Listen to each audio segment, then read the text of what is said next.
Pajak. Ngopi sambil ngobrol pajak. Assalamualaikum warahmatullahi wabarakatuh. Salam sejahtera bagi kita semua. Om Swastiastu, Namo Buddhaya, dan salam kebajikan. Kembali lagi bersama saya Lukitika Fitriani dalam acara Pijak, Ngopi Sambil Ngobrol Pajak. Oke teman-teman, di acara Pijak kali ini saya membawa narasumber yang udah nggak asing lagi nih bagi teman-teman pijak, yaitu Bapak Dr. Andes Agus Sambodo, SHMSA BKP. Selamat siang Bapak. Siang Mbak Luki. Ya, gimana Pak kabarnya? Alhamdulillah sehat Mbak. Alhamdulillah. Ya. Oke Bapak, saya hari ini membawa materi mengenai peraturan pelaksana mengenai Undang-Undang Ciptaker nomor 11 tahun 2020. Ya. Di dalam Undang-Undang Ciptaker kemarin itu kan disebutkan ya Pak ya, bahwa perseroan terbatas itu mencakup badan hukum perorangan juga, tetapi yang memenuhi kriteria usaha mikro dan kecil aja, sesuai dengan peraturan pemerintah ya Pak, tentang UMKM nomor 7 tahun 2021. Ya, Mbak nah, Luki. Aspek pajaknya ini nanti bagaimana Pak? Apakah sesuai sama dengan yang WP lainnya, badan hukum lainnya, atau ada perbedaan gitu? Ya, menarik Mbak Luki ya. Kita siang ini membahas tentang aspek pajak khusus perseroan terbatas perseorangan. Betul. Ini menarik dan mungkin di telinga kita sedikit agak aneh ya. Iya, betul Pak. PT perorangan, sehingga prinsipnya kita sendirian saja orang pribadi itu bisa mendirikan perseroan terbatas. Mungkin banyak juga pertanyaan ya di teman-teman ya, para pengusaha. PT ini sebelumnya kan diatur dalam Undang-Undang nomor 40 tahun 2007 ya. Di pasal 1 itu jelas sekali Mbak Luki, di Undang-Undang nomor 40 tahun 2007 ini jelas sekali bahwa PT ini adalah badan hukum yang didirikan berdasarkan perjanjian dan seterusnya ya.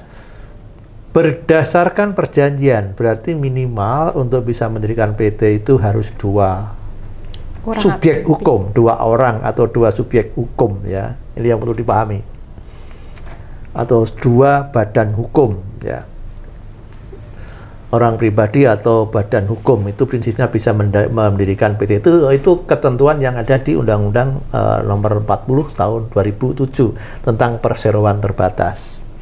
Nah kemarin di tahun 2000 Undang-Undang Ciptaker, Undang-Undang nomor 11 tahun 2020 ya Mbak Luki ya. Betul Pak. Ya, tentang ini orang juga menyebut Undang-Undang tentang kemudahan berusaha ya. Ternyata ini tentang PT ini menarik, diadopsi juga di dalam Undang-Undang Ciptaker ini. Yang menarik adalah PT bisa didirikan oleh satu orang. Ini mengingkari Undang-Undang 40 tahun 2027. Tapi 2007 betul. Berarti ini harus kita lihat sama-sama undang-undangnya. Terus yang berlaku yang mana gitu loh. Ingat Ciptaker ini sifatnya lebih khusus atau lex spesialis begitu. Dan Ciptaker ini lahirnya belakangan. Dalam ilmu hukum itu kalau sama-sama diatur dalam undang-undang, mana yang lahir paling belakang itulah yang berlaku. Sehingga Undang-Undang Ciptaker ini ya sah-sah saja ada PT perseorangan. Dan menariknya juga ini Kementerian Keuangan atau Direktorat Jenderal Pajak sudah menerbitkan surat edaran tentang pelaksanaan dari aspek pajak untuk PT yang perseorangan tadi. Ya, PT perseorangan, sehingga kita bisa bayangkan kalau kita perorangan bikin PT, kita sebagai pemegang saham sekaligus bisa menjadi direkturnya. Ini saya sendiri awal-awalnya juga agak kok aneh ya, tapi ya namanya kemudahan berusaha, jadi masyarakat kita diberi keleluasaan ya, tapi syaratnya agak spesifik. Undang-undang perseroan terbatas untuk perseorangan ini hanya khusus untuk usaha mikro dan kecil. Ya, mikro dan kecil. Mikro itu kriterianya adalah modalnya kurang dari 1 miliar. Yang kecil itu di atas 1 miliar sampai 5 miliar. Sehingga undang-undang atau PT perorangan ini dia hanya mempunyai modal sampai maksimal 5 miliar. Lebih dari itu harus tunduk pada Undang-Undang PT Nomor 40 tahun 2007 ya. Itu menarik, Mbak. Ya.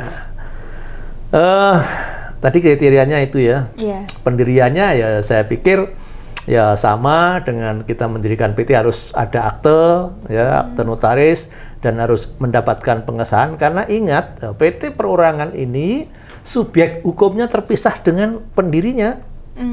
Jadi pribadi sebagai pendiri ini sebagai subjek hukum, PT-nya juga subjek hukum yang terpisah. Sehingga di mata pajak PT perorangan ini juga dikategorikan sebagai badan. Nah, ini yang menarik. Agak aneh, ya. Karena namanya badan itu biasanya satu orang lebih berkumpul, ya, usaha bersama, itulah badan. Tapi di sini satu orang mendirikan perusahaan terbatas, dan ini di mata pajak dianggap sebagai subjek pajak badan yang terpisah dengan pemegang sahamnya atau pendirinya. Nah, ini menarik. Tentunya aspek pajaknya sama, dia harus memperoleh NPWP, ya, harus mendaftarkan seperti untuk memperoleh NPWP ya, seperti ya wajib pajak baru yang lain ya, kita harus mendaftarkan, dapat NPWP ya. Kalau nanti sudah memenuhi kriteria sebagai pengusaha kena pajak, dia juga harus dikukuhkan sebagai pengusaha kena pajak. 4,8 miliar itu batasannya, sehingga PT perorangan pun ada kemungkinan dia dikukuhkan sebagai pengusaha kena pajak. Selain BPH ada BPN-nya juga. Betul, Mbak. Tentang aspek pajaknya secara detail, saya pikir aspek BPH-nya sama dengan badan yang lain, Mbak Luki ya. Untuk dia punya kewajiban potong pungut pasti ya. Dia punya karyawan, nanti juga harus memotong PPh 21, nyetor, lapor, dan sebagainya. Kalau udah PKP juga PPN, dia harus mungut, setor, lapor. Ya mungkin juga nanti PPh yang lain, kayak kalau dia bertransaksi dengan pihak lain tentang sewa menyewa, tentang jasa, biasa di situ ya nanti tetap harus ada aspek pajak atau PH yang terkait yang harus dia potong atau pungut ya.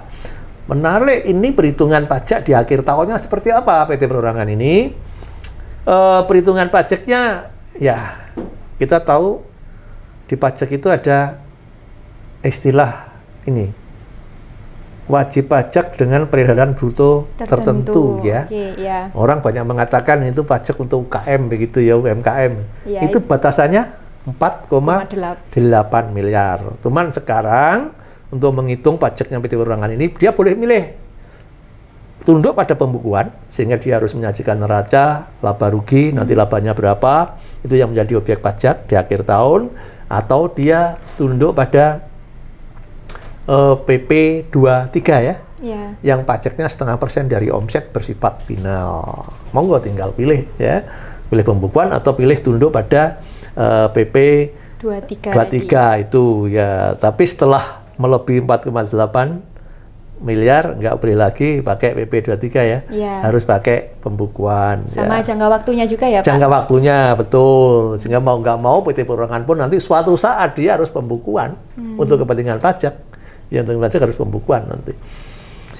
Jadi itu secara sepintas, Mbak Luki, saya pikir simpel ya. Simpel karena sama dengan PT yang lain ya. Batasannya di pajak ada tadi batasan peredaran bruto tertentu ya, 4,8 miliar dia boleh milih pembukuan atau PP 23. Kalau sudah melebihi batasan PKP juga dia harus dikukuhkan sebagai pengusaha kena pajak, dia harus mengut, setor, lapor PPN ya sama ya. Jadi menarik, memang ini agak spesifik, agak spesial begitu ya. Ada PT Perorangan, tapi harus kita pahami bahwa ini tujuannya adalah kemudahan berusaha ya. Jadi kita nggak harus berpartner dengan teman begitu untuk membuat PT. Sekarang kita sendiri pun bisa membuat PT. Mungkin secara internal lebih mudah kita kontrol.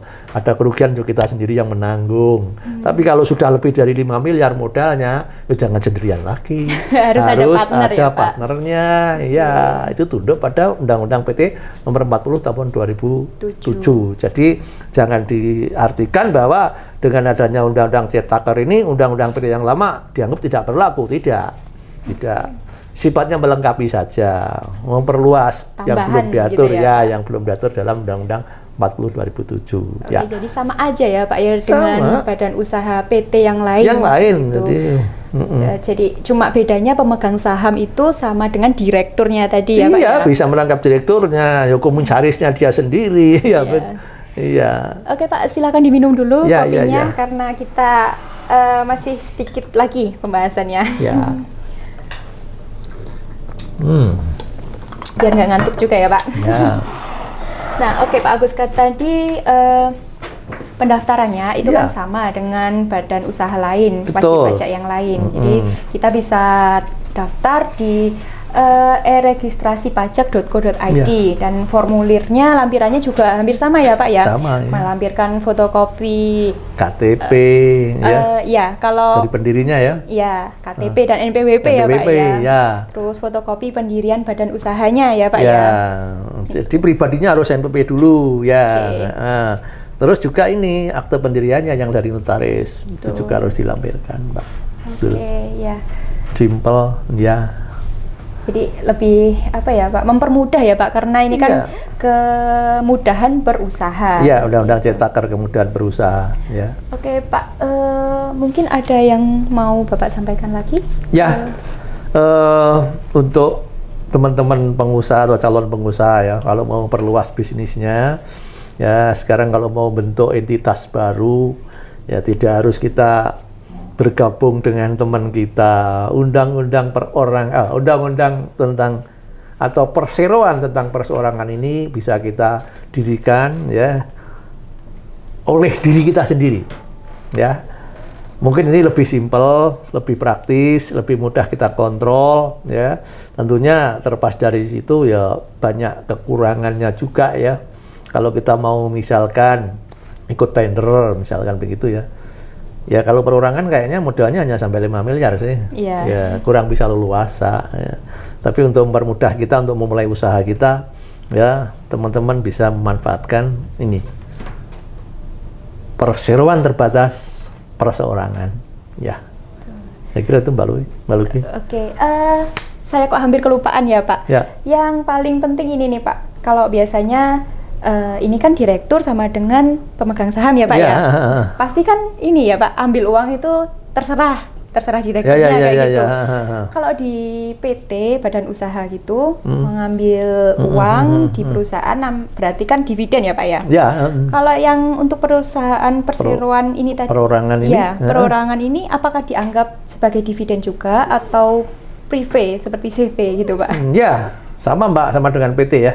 Sehingga ketika nanti si pemegang saham ya yang merangkap direktur nanti dia dapat gaji itu juga terutang WPA 21. Ya harus dipisahkan pembukuannya nanti. Gaji dia ngambil apa? Oh, gaji. Terutang 21. Jadi PT-nya harus potong 21. Ketika dia ngambil keuntungannya dari PT perorangan tadi, yaitu dividen sifatnya. Dan dividennya sama dengan dividen PT yang bukan perorangan. Ya bisa menjadi bukan objek kalau diinvestasikan lagi. Tapi kalau dikonsumsi ya objek PPh pasal 4 ayat 2 10% ya Pak. Iya. Oke, jadi sama. perlu diingat-ingat ya Pak buat teman-teman. Jangan seenaknya sudah PT nanti seenaknya kita ngambil juga harus jelas ya. Oke.